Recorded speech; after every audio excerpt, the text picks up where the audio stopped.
contact is drying out bad.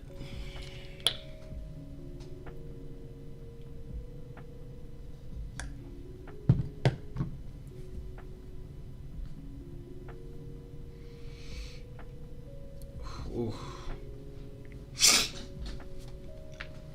Okay, daily thoughts. So, oh man, I just thought of let me know if you guys are like interested in my daily routine, because I just thought about like doing a blog post breaking down my daily routine, or yeah, daily routines and like backtesting ideas. Yeah, I think that would be pretty cool. But anyway, this morning or in mornings, I go ahead and read, and still going through the playbook. This is my second go through of it, highlighting things and all that stuff. Let me move this.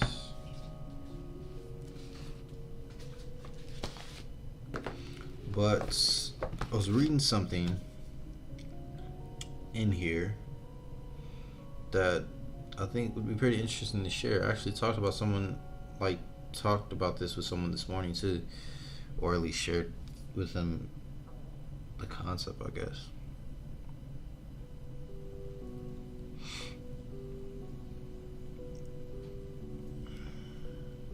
Which, sure, yeah, why not read the full thing? Let's do that. So it's about FOMO, right? And I'll read this whole setup, I guess. I don't know if, yeah, I'll just read the whole thing. So, fear of missing out. The day before leaving on a flight across the world for a presentation for the Secretary's Investors Association in Singapore, I had a trader chat with Prep in my office. He knocked on my door. Bella, do you have a minute to talk about my trading? I'm really struggling. Yeah, come on in. Prep continued. I'm so over trading. I think I have a fear of missing out on trades and things, even in my personal life. This was a teaching opportunity. Dr. Andrew Menaker, we're going to say Menaker, one of S&B's outside trading coaches, was in town filming a psychology training program with me for SMBU. There was a planned dinner with Dr. Menaker and some of our traders, so I had Prep added to the guest list. So Prep is the trader in the situation, and if you don't know Bellafiore, he's obviously the co-founder of S&B Capital, a major prop firm, or a really successful prop firm in New York. And Prep is one of his traders, or at least this is his nickname. Prep joined the dinner with Dr. Menaker, G-Man, and traders from the desk at Andriana's Pizza Bar on Stone Street. I suggested Prep discuss this issue with Dr. Menaker and the boys over pizza, and then send me his notes on the working dinner. As expected, Prep sent me an email later that evening outlining the dinner conversation, which was saturated with trading psychology nuggets. And Prep wrote this. These are his notes from that dinner, meeting with the psychologist, going over his problem with FOMO. So, from a major trading psychologist. So, take notes. I definitely highlighted everything in there. So, we actually had a great dinner. Talked about a handful of topics. The first I'll mention is what I brought up with you in our chat today: the fear of missing out. Dr. Menaker had definitely addressed this topic before, judging by how complete and preordained his thoughts were. He basically said that before every trade, I should use a FOMO scale. And this is basically a meter of how much of my desire to make this trade is based on the setup and how much is based on the fear of missing out. Anything over 50%, I should not make the trade. Which, my account, one of my main accountability partners, he actually made this for himself. Like, he didn't read a book or anything. He just I need to figure out a way to be more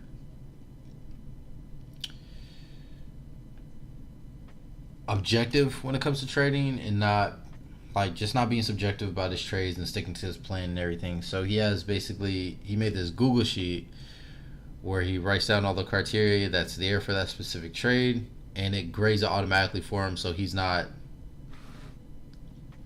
saying in that moment, oh, this is an A+ trade and I'm just going to take it. He's checking off this list. He basically just has this checklist that calculates, hey, it's an A setup, or it's a B setup, or it's an F setup. You shouldn't be taking that at all. Or I think he ranks ABC. This led to G-Man's thoughts on putting 100 shares on to fulfill his desire to make the trade, even if he knows it is wrong or he's paying the top or hitting the bottom. G-Man, which is another trader in the prop firm, will put on 100 shares on to keep an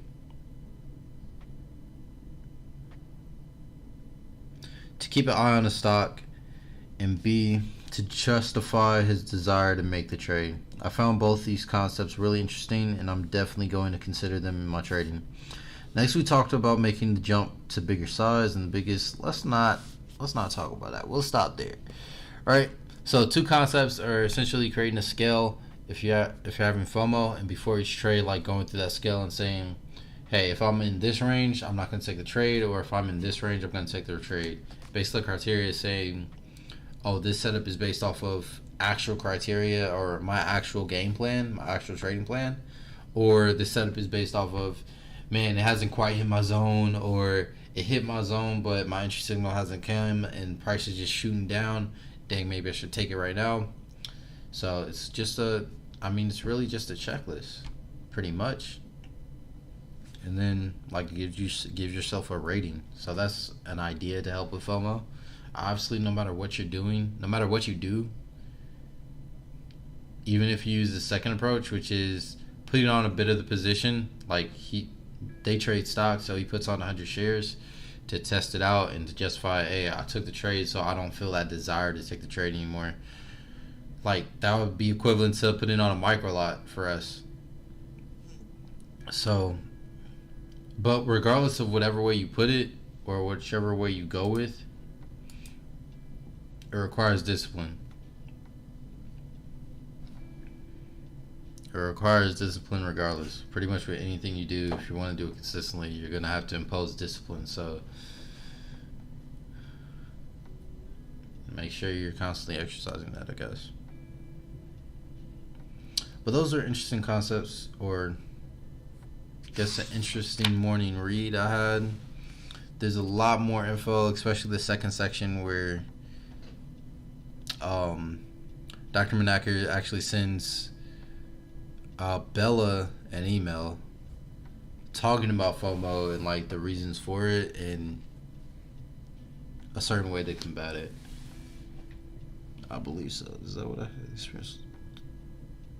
Yeah, experience to combat it, which is, simply put, just having gratitude.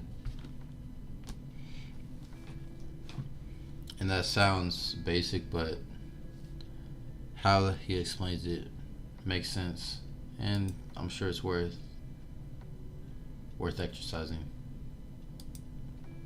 But I hope you guys enjoyed the call. I did.